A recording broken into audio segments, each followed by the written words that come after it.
Hi guys, how are you? Hey guys. I thought you were retired. I thought I had to.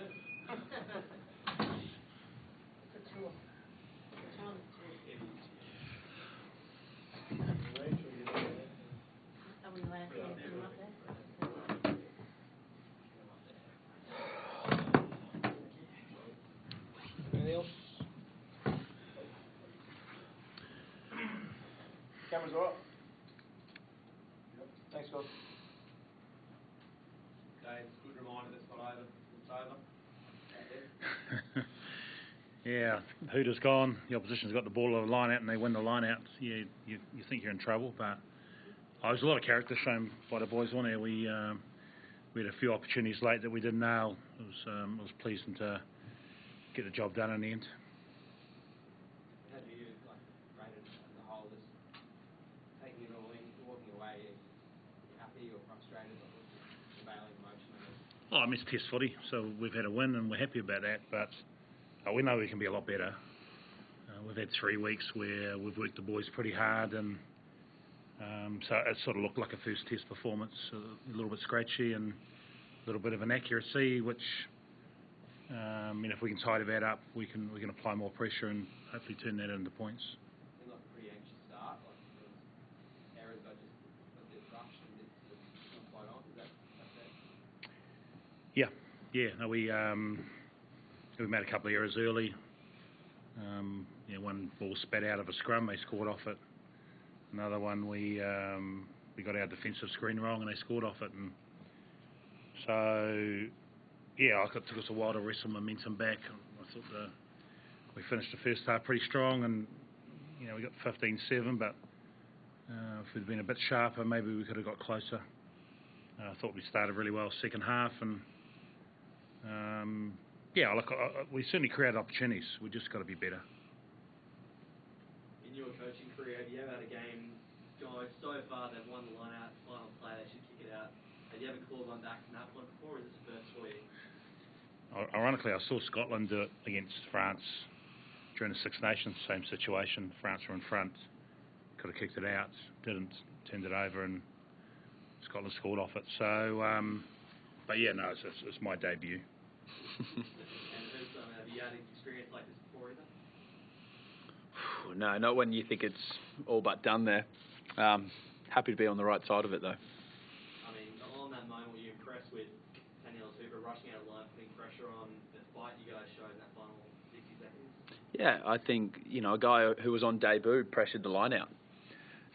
Darcy Swain gets up in the air and puts pressure, doesn't steal it clean, but they don't get a good quality ball there to just seal the deal.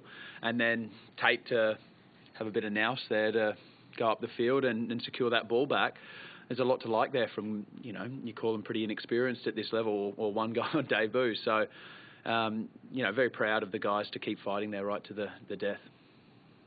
On the other side of that, you showed, I don't know that I've ever seen that move from you before, where you basically sort of shepherded yourself to get the ball over the line. Well, Shepherd's a penalty, isn't it? So, I thought about it before. And, Taniela pretty much scored that thing, right? The one before. So I just had to, jiggle a bit to get it over there. It's, maybe I'll use it again. Hopefully I can use it again. It's good. No, I haven't seen that. Thought about it before, but more so when it was near the post, but that's not a rule anymore. So, paid off this time. I think with tonight, they'll probably push their case for a start, really, didn't they? I guess that's what it's all about, the competition we've got, but all the made a massive impact there. Yeah, I thought the bench were excellent. Certainly made a massive impact, and that's what it's about. Carpe diem, seize the day. Some of them only get 10 or 15 or 20 minutes to make a bit of a statement. So, it's a good thing. But obviously we've got 2 more tests in pretty close proximity. We'll need to share the load in some of those spots, and some guys made good statements tonight. Did Tate give you a bit of food for thought there? I know you talked about Jake earlier in the week and what he provides and the way he started, but Tate probably turned the game a little bit when he came in. Yeah, as we expected with Tate, coming on late in the game, he gets tiring defences as a running game. You know, he's electric. I thought he kicked pretty well tonight too, which is an area he's been working hard on. And yeah, look, he's a hell of a player. And we're fortunate we've got some pretty good depth at 9, but yeah, food for thought. Would Tate's impact be greater if stretched over 40, 50, 60 minutes than the 15-minute burst at the end? I mean, who knows? Yeah, he's obviously keen to start and putting pressure on us. We'll obviously look at that. And like I said, there's 2 tests pretty close together, so you know, I'm sure he'll be scrapping for a bigger minutes next time. How did you see the scrum battle? I thought we had the edge. I guess that's the way it was refereed as well. So look, I think it was important for us. It was an edge that, you know, we got a bit of reward from and gave us field position. And but you know, again, I think it's something we can build on.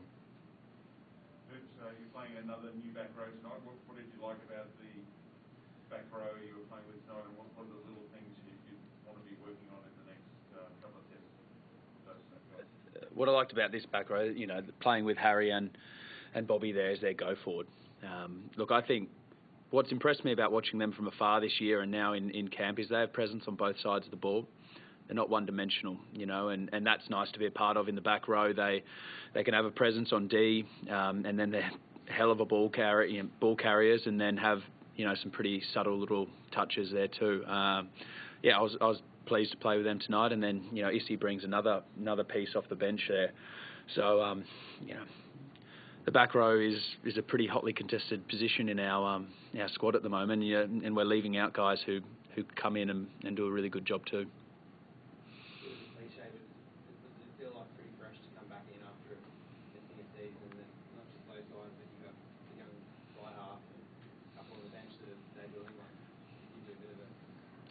You know what?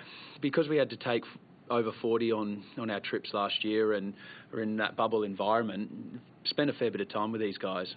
Yes, there was a couple of debuts tonight, but a lot of the guys have been around before. You know, so we know each other a lot. It's now just gelling with each other on the field, and we'll be a lot better for that run tonight, as Dave alluded to before. You know, we've got a game in 6 days, so we can't sit on that for too long. We've got to get moving. Dave, you mentioned right at the beginning of this camp situation that you weren't going to play A and B teams or whatever, and just be a matter of getting the best team on and juggling on the edges type of thing. What's your philosophy now after you played tonight's game? It seemed like too many bodies were banked up. What's your thoughts on test 2, test 3? Yeah, test 2 will put as strong a side on the field as we can. It doesn't mean that we won't have guys sharing the load a little bit. But yeah, look, we've had 3 really tough weeks, and you know, so the next 6 days we'll get a bit of work into them. But you know, what we know is, you know, we're in a pretty good spot from a conditioning point of view, and I think that's shone out tonight. And so we'll manage the boys well. We'll work, but we'll be smart around it. So, you know, there'll be guys that I reckon will play all 3 tests and do it easily. Dave, Hunter Pasami's kicking game, was that something you instructed him to do to look to kick first in a lot of situations, or was that his own initiative in those situations? No, we told him when he does that cross kick just to make it about a metre or 2 shorter.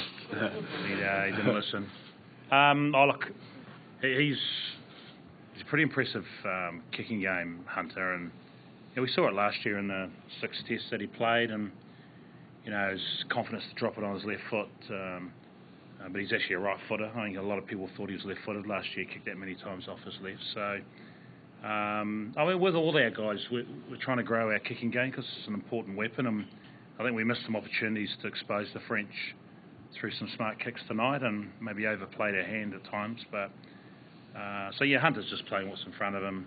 Obviously, from that line-out drive, we didn't get what we wanted, and he's smart enough and skilled enough to poke it in behind. And you know, Tom Wright will be disappointed he didn't turn that into a try. And you know, obviously his little chip across to Andrew Callaway was very close to being right on the button. So like it's a part of his game, but it's a real strength, and we trust him to make decisions.